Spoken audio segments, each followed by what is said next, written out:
Today we're going to talk about the display of the Blackmagic cinema camera, because many people were turned down by the very reflective display that this camera actually has and features, and I know this is a very bad problem. However, we live in a world today where everything is controlled by these little devices. So of course not the Samsung itself, but maybe the HTC series or an LG or maybe an iPhone. And we also have the problem on these little devices. So you can see that the display of this little phone is also very reflective.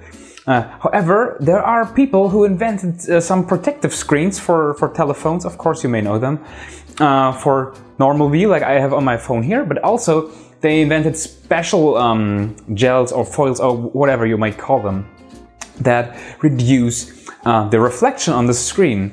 So I thought to myself, why are we not using these on the Blackmagic cinema camera? So I thought about that, and so I called a store which is specialized in repairing smartphones, because I'm not very good in putting these protective screens on. But I asked them if they could install such an anti-reflective screen on my camera, and they did it. It was fairly cheap actually. So now you can see here.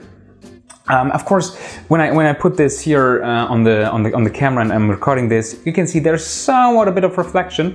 However, the light is really not even a meter away from me, so this is not really a real-world solution. However, you don't have massive reflection like you have before.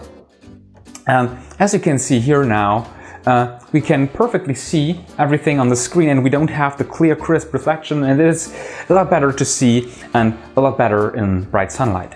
Of course, there's a downside. These anti-reflective screens make the screen a bit muddy, so it loses a bit of sharpness, which can really be a problem if you need critical focus. However, the thing is, in bright sunlight, I'd rather see something than nothing, and for a really critical focus, you can always put on the peaking of the camera, or at best use an external monitor. So of course this is not a perfect solution. However, it is a solution, and temporarily, or maybe for a longer time, it will work out just fine. You can use it in bright sunlight, which is pretty cool. I paid not very much for it. I paid around $5 for the installing of the screen and the screen itself, which is really cheap in my opinion. And yeah, hope you find this useful in some way. Thanks for watching, and maybe you can stay tuned for some other stuff that will come soon, and I'll see you next time. Bye.